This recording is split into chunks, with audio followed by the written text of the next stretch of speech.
năng ngày bong ôn ngày nay nhâm trong mà tọp comment bong sai pi nè đây còn comment còn vang vang anh nhâm vô mà tả tim môi ấy còn comment ha ở tam nhâm dối men pi chấm nói tim môi và hai chìa quạt men con của móm trong lực ai thì nhồi nằm môi tiết còn comment ha tim môi trong ban thì nhói thưa con và xa tí pi quát ai nằng trong ban thì nhói thưa vào đây បងប្អូនខមមិនទាំងពីរនេះក៏ខមមិនក្រោមវីដេអូមួយដែលខ្ញុំត្រូវលពូម្នាក់ឆានដល់ខ្ញុំសួរថាតញយការលេងប្រពន្ធតញយឯងចោលឆានដល់ខ្ញុំហើយប្រឡុកខ្ញុំចោលហ្មងមកខ្ញុំតបទេហើយខ្ញុំផុសវីដេអូហ្នឹងទៅខ្ញុំសួរបងប្អូនថាក៏ឆាតចេញមិនគោម្ដងអីទៅបងប្អូនណោះអញ្ចឹងទៅមានខមមិនបងប្អូនក៏មិនមកអញ្ចឹងហ្នឹងហើយក៏ថាមិនខ្លះមិញហ្នឹងចំណុចទី1គឺថាគាត់ចង់បានខ្ញុំហីហ្នឹងហើយធ្វើកុំសាអូហើយខ្ញុំទៅថាបីសាហាចឹងណាឆាញ់ហ្នឹងហើយបងប្អូនគ្រប់លោកខ្ញុំចង់និយាយមួយដោយសាររឿងហ្នឹងដោយសារចាកាលមុនណាធ្លាប់មានបងប្អូនដែលគាត់មានបងប្អូនយើងពីមុនចាយម្នាក់គាត់ឆាតដល់เพจខ្ញុំណាគាត់ណែនាំខ្ញុំអូនណានេះមីងមានក្មួយស្រីពីរនាក់ឯងមកលេងផ្ទះមីងមកនេះចង់រើសមួយណាក៏បានដែរមានអញ្ចឹងទៀតមានអញ្ចឹង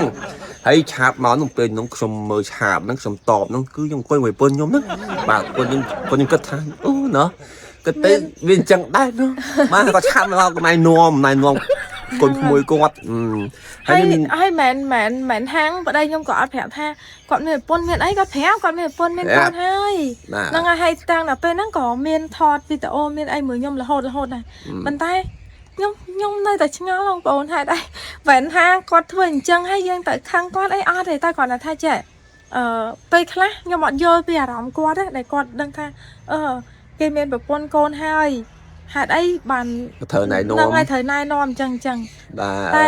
សម្រាប់ខ្ញុំគិតថាជារឿងធម្មតាដែលប្តីយើង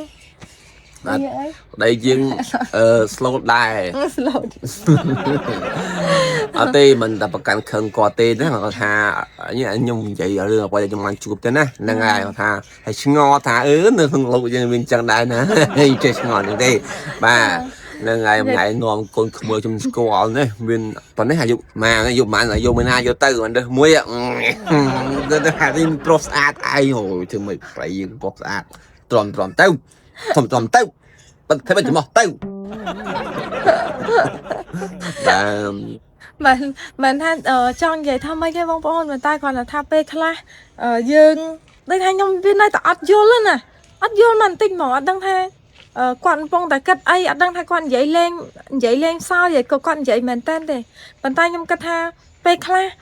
អាពាក្យលេងសើចយកពាក្យហ្នឹងមកនិយាយជាពាក្យលេងសើចក៏វាអត់សូវសមអត់សូវស៊ីដែរបងប្អូនមិនសូវស៊ីទេហ្នឹងហើយបើឧបមាថាបើប្តីខ្ញុំគាត់នៅលាវចង់និយាយអីនិយាយទៅប៉ុន្តែបើថាអានេះ